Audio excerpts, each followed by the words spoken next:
이 시간에는 성경을 연구하는 시간인데요. 무슨 교리를 공부하는 게 아니라 경험을 연구하는 시간입니다. 그래서 우리가 예수께 가는 길이라는 책을 함께 읽으면서 그 말씀의 의미를 나누는 시간을 갖겠습니다. 오늘도 8장 예수께까지 이르는 성장의 비결에 대해서 좀 살펴보도록 하겠습니다. 이 책의 내용은 저희가 웹사이트, 스마트폰을 통하면 그 웹사이트에 다 나와 있어요. 읽으시면서 따라오셔도 좋겠습니다.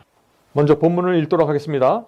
우리는 우리 자신을 중심 삼지 말고 또는 구원을 얻을까 못 얻을까에 대하여 염려를 하지 말 것이다. 이런 염려는 우리를 힘이 근원이 되시는 하나님께로부터 떠나게 만든다. 자, 이 말씀이 무슨 뜻입니까? 우리가 신앙을 할 때 우리 중심으로 신앙하지 말라는 것이에요. 내가 어떻게 축복을 받아야 되고, 내가 구원을 받아야 되고, 내가 멸망을 당하지 말아야 되고, 내가 은사를 해야 되고, 내 중심이에요. 이렇게 하지 말고 하나님 중심으로 하라는 것입니다. 내가 어떻게 하면 하나님께 영광을 돌릴 수 있을까? 어떻게 하면 내가 이 세상에 살면서 하나님의 이름을 높이면서 살 수 있을까? 구원과 멸망은 하나님께 다 맡기라는 것이에요. 왜냐하면 하나님께서 나를 더 사랑하시니까. 어떤 때는 내가 나를 사랑해서 이것도 하고 저것도 하잖아요. 그것이 마치 나를 사랑하는 것인 줄 알고. 그러나 그게 많은 경우에 틀릴 때가 있잖아요. 그러니까 나는 내 문제는 다 하나님께 드리고 나는 그냥 하나님을 위해서 살아가라는 것이에요. 하나님께서 다 알아서 해주신다는 것이에요. 왜냐하면 하나님은 우리의 아버지니까요. 아버지가 아들보다 더 아들 걱정 더 하잖아요. 저도 그렇거든요. 제 아들이 미국 뉴욕에 있는데 걔가 자기 걱정하는 것보다 제가 더 해요. 자기는 한다고 하는데 아주 얇아요. 멀리 못 내다봅니다. 저는 그 아이의 인생 전체를 보고 심지어는 구원과 영생을 바라보면서 그 아이를 걱정하고 염려하고 교육시키는데 그 아이는 그렇지 않아요. 우리도 마찬가지입니다. 그래서 하나님 앞에서 우리가 내 걱정을 하는 모습을 보이면 안 된다는 거예요. 그거는. 자, 계속해서 읽어보죠. 그대의 영혼을 하나님의 보호에 맡기고 그를 신뢰하라. 예수께 대하여 이야기하고 생각하자. 그분을 생각하는 가운데서 자신을 잊어버리라. 얼마나 아름다운 말씀입니까? 어떻게 하면 우리가 염려하지 않으면서 생활의 염려에서 벗어날 수 있을까요? 예수님을 생각하고 바라봄으로써 나를 잊어버리라는 얘기예요. 내가 가지고 있는 모든 문제를 말이죠. 나에게 초점 맞추지 말고 예수님께 초점 맞춰야 됩니다. 내가 먹고 사는 일에 초점을 맞춰서 살아가면은요, 어떻게 돼요? 내 이야기만 하게 돼요. 내 직장이 무엇이고, 내 월급이 무엇이고, 내 비즈니스가 무엇이고, 내가 다니는 학교가 어떤 학교고, 내 얘기만 하게 돼요. 나에게 초점을 맞추면. 그래서 어떤 분들, 그리스도인들 중에 어떤 분들하고 얘기하면 자기 얘기만 해요. 분명히 예수님을 믿고 기도하고 예배드리는데 자기 얘기만 해요. 왜 그럴까요? 나에게 초점이 맞춰져 있어요. 이거는 억지로 우리가 연습한다고 된 일이 아니거든요. 내가 누구를 섬기고 살아가느냐로 결정되는 것이에요. 내가 무엇에 초점을 맞고 있느냐에 따라서 내 이야기가 달라집니다. 내가 무엇에 흥미를 갖고 있느냐에 따라서 내 이야기가 자연스럽게 달라지는 것이죠. 그렇죠? 내가 선교에 관심이 있으면 선교의 이야기하게 돼요. 내가 선교를 하면은 정말 선교를 더 많이 얘기하게 돼요. 내가 잃어버린 양을 찾고 있으면 잃어버린 양들에 대해서 얘기하겠죠. 내가 다른 사람들을 어떻게 도와줄 수 있을까를 고민하면은 그런 얘기를 하게 된다는 것입니다. 그렇게 하면은 어떤 축복을 하나님께서 우리에게 주신다고 했습니까? 여기서 지금 이 말씀에서 우리가 그렇게 살아갈 때 내 자신을 잊어버리는 축복이 오는 거예요. 내가 빠져있는 경제적인 문제, 내가 빠져있는 질병의 문제 잊어버리는 거예요. 다른 영혼을 찾아다니면서 자기의 문제를 잃어버린 사람들이에요. 이 말씀이 지금 그 말씀입니다. 우리가 어떻게 생활의 염려에서 벗어날 수 있을까요? 우리가 어떻게 내가 가진 문제에서 벗어날 수 있을까요? 나를 생각하지 마세요. 다른 영혼을 생각하십시오. 내가 어떻게 하면 하나님을 위해서 살까? 내 문제를 잊어버리면 그때부터 즉시 하늘의 분위기를 갖고 살아가게 됩니다. 하늘의 분위기를. 많은 사람들이 그래요. 어떻게 하면 우리가 하늘의 그 영적인 분위기로 살아갈 수 있을까요? 그런 질문을 합니다. 어떻게 해요? 나를 잊어버리고 하나님 중심으로 하나님의 초점에 맞춰서 가면은 잊어버린다는 것이에요. 잊지 마시기 바랍니다. 우리가 이 땅에 사는 것은 잠시 머물다 가는 것이라고 그랬습니다. 사도 베드로가 그렇게 얘기했죠. 우리가 이 땅에 사는 것은 나그네라고, 외국인이라고 그랬습니다. 그래서 이 나그네 정신, 외국인이라는 정신, 우리가 이곳에 사는 것은 잠시 스쳐 지나가는 것이라는 이 정신을 잃어버리면은 베드로가 뭐라고 얘기했어요? 즉시 육체의 정욕에 사로잡히게 될 것이라고 했어요. 여러분들 육체 정욕에 끌려다니십니까? 나그네가 아니라서 그래요. 나그네가. 내가 이 땅에 깊이 말뚝박고 살아가는 영원히 살 것처럼 살아가면은요, 자꾸 끌려다녀요. 남들이 이거 하면 나도 그만큼 해야 돼요. 경쟁에 빠져요. 나그네는 경쟁하지 않습니다. 전 나그네거든요. 전 미국 시민권자를 갖고 있기 때문에 철저하게 나그네예요. 어떻게 개발되든 땅값이 어떻게 오르든 전 관심이 없어요. 나랑 상관없으니까. 자, 계속해서 읽어보죠. 모든 의혹을 버리고 공포심을 없이 하여 버리라. 이게 참 말처럼 쉬운 경험은 아니에요. 모든 의혹을 버리라. 지금 사탄이 자꾸 내 마음속에 의혹을 집어넣어줘요. 불신을 집어넣어주고 염려하는 것을 넣어줘요. 자꾸 그래서 우리의 마음이 흔들린다는 것이에요. 하나님을 지속적으로 바라보지 못한다는 것이에요. 이런 것들이 생기기 때문에. 그래서 이 바울이 지금 이런 문제를 해결하기 위해서 한마디를 주시는데 그 다음에 이어지죠. 갈라디아 2장 20절에 이 말씀입니다. 사도 바울처럼 하라는 거예요. 사도 바울과 같이 내가 산 것이 아니요 오직 내 안에 그리스도께서 사신 것이다. 이제 내가 육체 가운데 사는 것은 나를 사랑하사 나를 위하여 자기 몸을 버리신 하나님의 아들을 믿는 믿음 안에서 사는 것이라 라고 말하라. 사탄이 우리에게 염려를 주고 걱정을 주고 불신을 주고 불안감을 줄 때 사탄에 대해서 갈라디아 2장 20절에서 한 사도 바울의 말로 반박하라는 것이에요.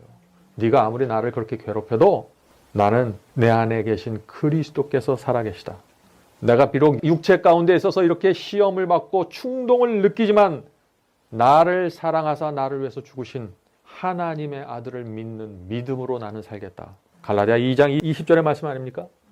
사탄에 대해서 이런 얘기를 하면서 살라는 거예요. 우리 그리스도인들이 갖고 있는 이 크기가 좀 달라졌으면 좋겠어요. 저는 그냥 시험 받으면 돌아가서 주님 난 어떡합니까? 입을 뒤집어 쓰고 이러지 말고 갈라디아 2장 20절을 외치라는 거예요. 자, 그런데 사도 바울이 이 갈라디아 2장 20절에서 이제 내가 육체 가운데 사는 것은 나를 사랑하사 나를 위하여 자기 몸을 버리신 하나님의 아들 믿는 믿음 안에서 사는 것이다 라고 말했는데 이 말의 이 경험이 무엇입니까? 이 경험이 이게 도대체 어떤 경험이에요? 내가 주님께 마음과 생애를 바쳤습니다. 그러나 나는 여전히 내가 갖고 있는 이 더럽고 추한 육체 속에서 갇혀 있게 되는 거예요. 그죠? 예? 육체의 충동을 받을 수밖에 없어요. 육체에서 올라오는 그 더럽고 추한 음성을 들으면서 살 수밖에 없습니다. 내가 거듭났다고 할지라도 내 생애를 온전히 주 앞에 바쳤다고 할지라도 예수께서 오시는 그날까지 아니면 내가 무덤 속에 들어가는 그날까지 나는 늘 육체의 충동과 문제 속에서 살아갈 수밖에 없는 것이에요. 그렇기 때문에 어떻게 돼요? 우리의 마음이 때때로 연약하고 흔들릴 수 있다는 것이에요.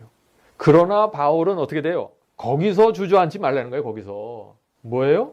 그래서 이런 얘기를 하라는 것입니다. 나를 너무나 사랑하사 자기 몸을 버리신 주님의 희생과 죽음을 바라보면서 믿음으로 나가는 것입니다.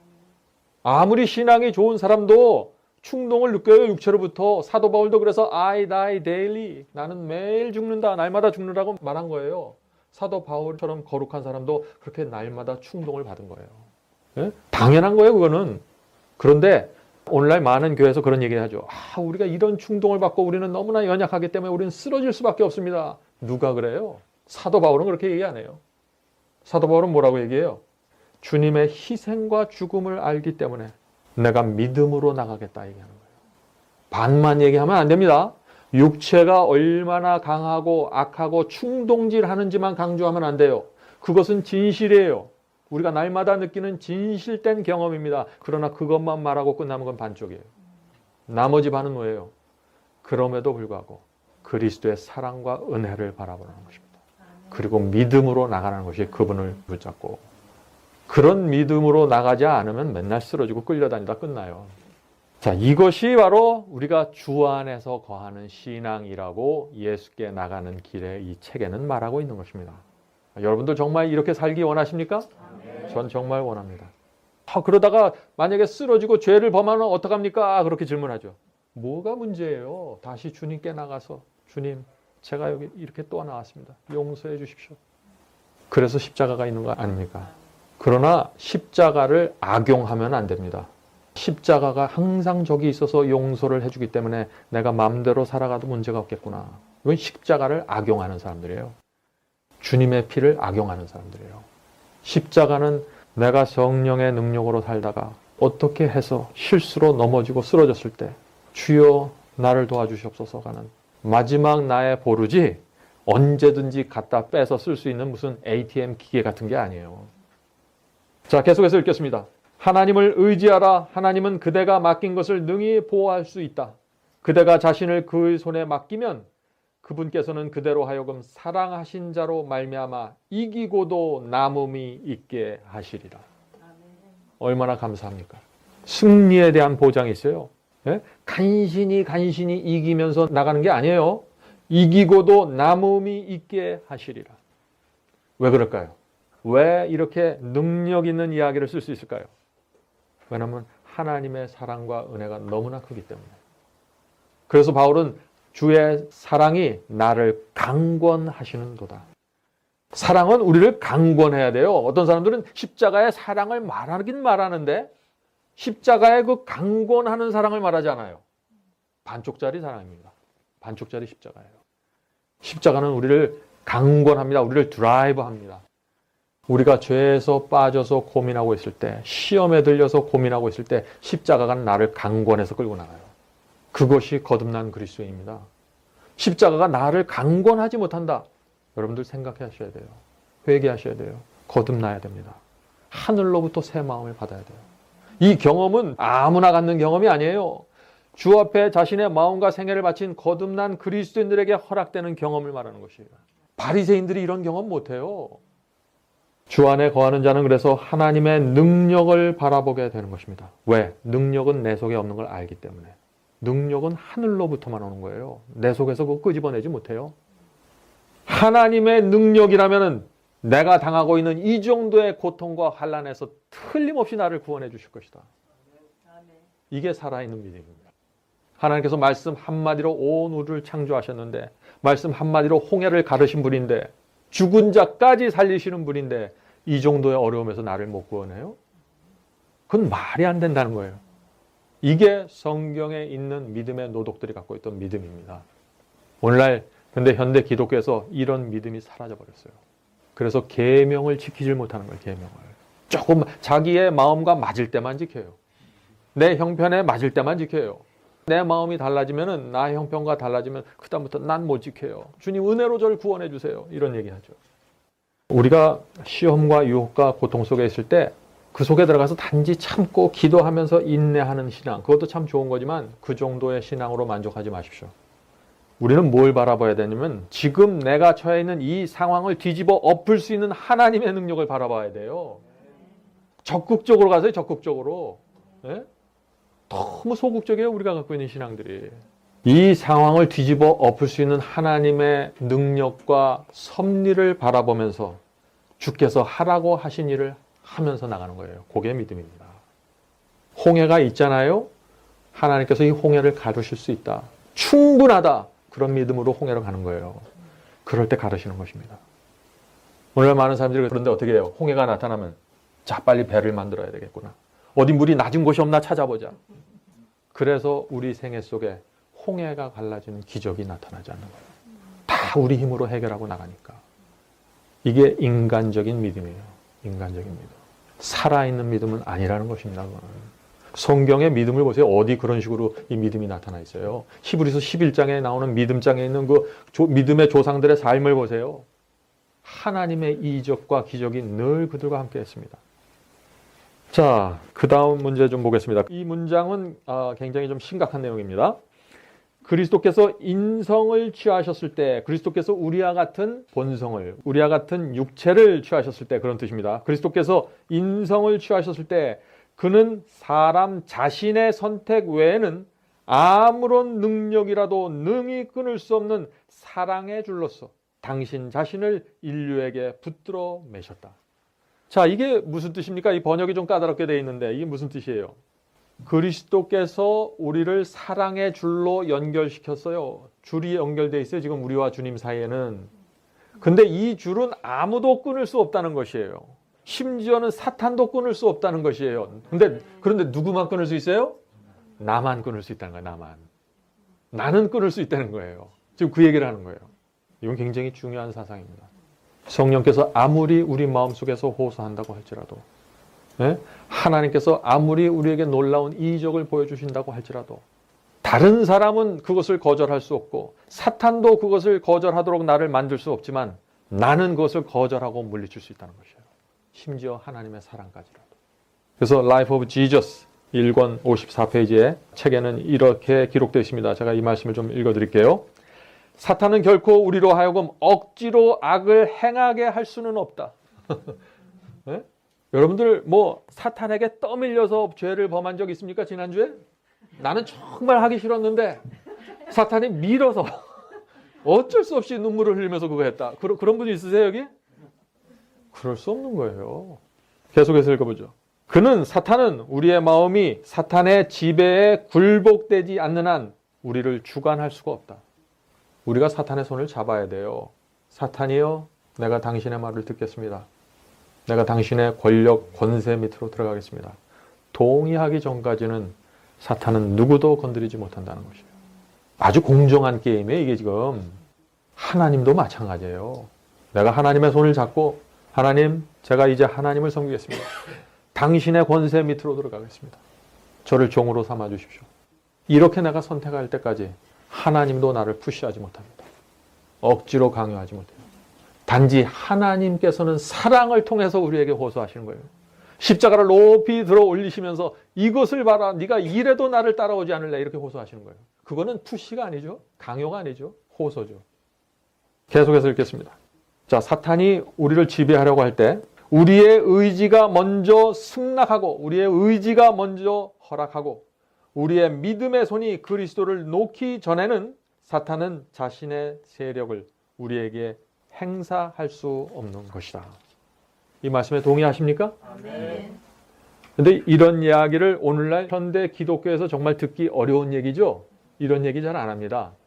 그냥 믿기만 하면 다 되는 것이죠. 내가 예수를 영접하면 다 끝나버려요. 더 이상 내 자유의지에 대해서 말하지도 않습니다. 네? 그런데 지금 우리가 읽은 이 말씀이 유혹이 죄로 변하는 과정이에요. 유혹이 죄로 변하는 과정 속에서는 반드시 내 의지가 포함되어 있습니다. 내가 사탄의 손을 잡는 것이 반드시 그 과정 속에 포함되어야 해요. 자, 유혹을 받아서 죄가 되는 과정에는 반드시 우리의 의지와 선택이 포함되어 있는 것입니다. 자, 그러므로 우리가 유혹을 받는다고 해서 다 죄가 되는 것은 아니에요. 내가 그것을 허락하지 않으면 되는 것이에요. 내 믿음의 손이 사탄의 손을 잡고 그 죄를 허락하지 않는 한 죄까지 가지 않는 것이에요. 그냥 유혹이 유혹에서 끝나게 되는 것입니다. 내가 어떤 여인을 보고 음욕을 품으려고 할 때, 그런 충동이 속에서 올 때 그게 죄까지 가지 않을 수 있다는 거예요. 네? 내 의지가, 내 뜻이 거기 참여하지 않는 거예요. 내가 다른 사람들을 분노하려고 짜증이 올라오려고 할 때 그것이 화내지 않을 수도 있다는 거예요. 내 의지가 거기 참여하지 않으면. 그래서 내가 유혹을 느끼고 내가 어떤 충동을 느끼는 바로 그 순간이 어떤 순간이에요? 기도해야 되는 순간이에요. 왜냐하면 그것은 내 힘으로 막을 수 있는 것이 아니기 때문에. 분명한 것은 이거예요. 육체에서 올라오는 충동 엄청나게 강해요. 또 한 가지, 그것은 내 힘으로 도무지 막을 수 없는 것이에요. 내 힘과 의지로는 해결할 수 없는 것이에요. 이게 두 번째 중요한 것이고, 세 번째는 뭐냐? 유혹이 아무리 강하고 내가 아무리 연약하더라도 하나님의 능력을 내가 손잡으면 해결할 수 있다는 거예요. 이게 전체 복음이에요. 이게 전체적인 진리예요. 그런데 오늘 기독교에서 어떻게 얘기해요? 요 3분의 1만 얘기해요. 조금 아는 사람은 여기까지 얘기해요. 아니에요. 이 세계 전체를 얘기해 줘야 돼요. 그래야지 하나님의 백성들이 죄로부터 빠져나갈 수 있습니다. 자, 우리가 동의하지 않는 한 사탄이 우리에게 할 수 있는 것이 아무것도 없어요. 이게 복음이에요. 네? 깜짝 놀라시죠, 여러분들? 이게 복음이에요. 아담과 하와도 사탄의 제안에 동의했기 때문에 선악과를 따먹은 거 아니에요. 사탄이 그 뱀이 하와의 손목을 비틀어갖고 따도록 만들었습니까? 네? 그렇게 했으면은요, 하나님께서 아담과 하와를 에덴 동산에서 내보낼 수가 없는 거예요. 아담과 하와는 피해자이기 때문에. 그런데 뱀의 이야기를 듣고 아담과 하와는 동의했어요. 자기 뜻으로 딴 거예요. 뱀은 지켜만 봤어요. 그냥 말만 하고. 네? 그래서 아담과 하와가 사탄의 공범이 된 것입니다. 단독 범행이 아니에요. 하나님도 억지로 우리를 구원할 수 없는 것처럼 사탄도 우리를 억지로 지옥으로 끌고 갈 수 없는 것입니다. 얼마나 감사합니까? 저는 정말 감사해요. 사탄이 나를 억지로 끌고 갈 수 없다는 자체가 감사해요. 예? 나만 정말 원하면 내가 하나님께 갈 수 있기 때문에. 그래서 목마른 자는 구원받을 것이라고 했잖아요. 생명수를 정말 원하는 자는 구원받을 것이라고 했잖아요. 왜? 우리의 의지가 통해서 그것을 잡을 것이기 때문에. 성경은 의를 사모하고 갈급하는 자가 생명수를 마실 것이라고 했어요. 생명수. 아무나 마시는 게 아니에요. 조도 안 마셔요. 갈급하고 갈망하는 자가 마시는 거예요. 이렇게 생각하면요, 지옥은 아무나 가는 게 아니에요. 지옥 가는 것도 쉬운 게 아니에요, 그게. 사람들은 그렇게 생각해요. 하늘나라 가는 거는 어렵고 지옥 가는 것은 참 쉽다. 제가 그런 말을 하는 의미는 이해하지만은 진리는 아닙니다. 지옥 가는 게 얼마나 어려운 줄 아세요? 제가 설명드릴게요. 지옥 가려면은요, 그리스도의 십자가를 모른 척 해야 돼요. 그리스도의 사랑과 은혜를 짓밟아야 돼요. 양심의 호소를 느끼면서, 성령의 음성을 들으면서, 가책을 느끼면서 그거 짓밟아야 돼요. 쉬운 거 아니에요? 그건 누가 쉽다 그래요? 사람들은 넓은 길은 쉽고 재미있는 길이다 라고 생각해요. 그거 아니에요. 넓은 길이 어디 쉬워요? 저 넓은 길 가봤는데 정말 힘들더라고요. 그것도. 만만치 않은 길이에요. 그 길도. 그 길에도 양심의 가책이 있습니다. 영혼이 쉼을 얻지 못하고 방황하게 돼요. 마음이 허전합니다. 순간순간 쾌락은 있지만 마음이 허전해요. 그런 길을 얼마나 오래 걸을 수 있을까요? 끊임없이 성령의 음성과 호소를 듣게 돼요. 그게 쉬워요? 전 정말 어렵던데. 전 그 길이 너무나 어려워서 바꿨어요, 길을. 저쪽 좁은 길로 가면은 그건 없거든요. 영혼의 평안이 있고 성령의 위로가 있고 용기가 있고 비록 좀 가난해질 수 있습니다. 조금 더 길이 좁고 어려울 수 있어요. 그러나 그거 이상의 수많은 축복과 보상이 그 길 위에 있어요. 또 그 길을 끝까지 걸어가면 그 끝에는 영생이 있어요. 왜 내가 그걸 놓칠 거예요? 그래서 예수께서 너희가 나를 따라올 때 잘 계산해보고 따라오라고 그러는 거예요. 너희들이 남는 장사니까. 에? 왜 우리가 남는 장사 안 합니까? 바보처럼. 우리 스스로 주님과 연결된 끈을 절단하지 않으면 우리는 주님을 떠날 수 없습니다.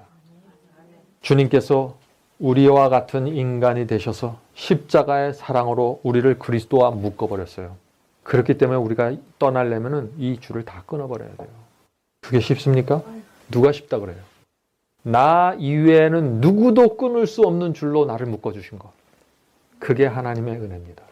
그 줄로 묶기 위해서 뭘 하신 거예요? 하나님의 아들이 십자가에서 죽으셨어요. 그걸로 나를 묶어버린 거예요. 그런데 구원을 잃어버리면 어떻게 돼요? 끊고 나가는 거예요. 그거를 끊고. 그래서 진리를 정확하게 알면 알수록 그 줄을 끊을 수가 없는 것이에요. 진리를 모르면 마구 끊고 다녀요. 철없는 어린아이처럼 하고 사는 거예요. 이게 뭔지도 모르면서. 철없는 어린아이들 그러잖아요. 지금 엄마 아빠가 바빠서 죽겠는데. 지금 우리 애들 먹여 살리라고 이리 뛰고 저리 뛰고 고민하는데 와서 자꾸 딴 얘기 하잖아요. 장난감 사달라고 그러고 왜 저 집은 저렇게 좋은 차인데 우리 차는 이렇게 나쁘냐고 얘기하고 다 철없는 얘기들이거든요. 부모의 희생과 사랑과 은혜가 뭔지 모르니까 그런 얘기하고 사는 거예요. 우리 아이들이. 똑같아요. 우리 그리스도인도 하나님을 정말 알면은 진리에 대한 불평이 사라집니다. 좁은 길에 대한 불평이 사라져요. 모르기 때문에 자꾸 얘기하는 거지. 자, 그런데 이 말씀에서 보면은 지금 믿음으로 살아가는 거를 얘기하면서 그리스도께서 인성을 취하셨다라는 표현을 해요. 그리스도께서 인간이 되셔서 우리를 사랑의 줄로 묶으셨다고 그랬어요. 네? 인성에 대한 얘기가 나오는데 참 이것은 그리스도의 인성에 대한 얘기는 오늘날 교회에서 여러 가지 의견이 있죠. 이 문제는 제가 다음 시간에 좀 다뤄야 될 것 같습니다. 벌써 시간이 다 됐네요. 네, 다음 시간에 왜 예수께서 육체가 되셔서 이 땅에 오셨는가?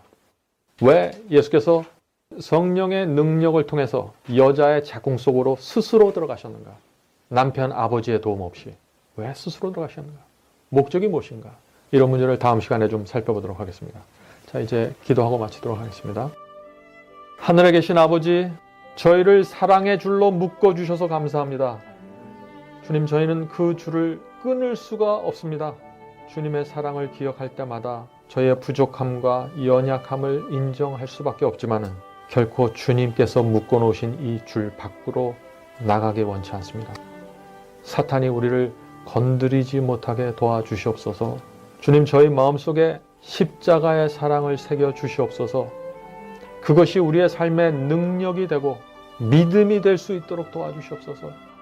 오늘 이 교회 속에 십자가의 사랑이 너무나 얄팍하게 전달되고 있습니다. 사랑이 능력으로 우리에게 전달되지 못하고 있습니다. 주님, 사랑이 능력으로 나타날 수 있도록 도와주시옵소서. 예수님의 이름으로 간절히 기도드립니다. 아멘.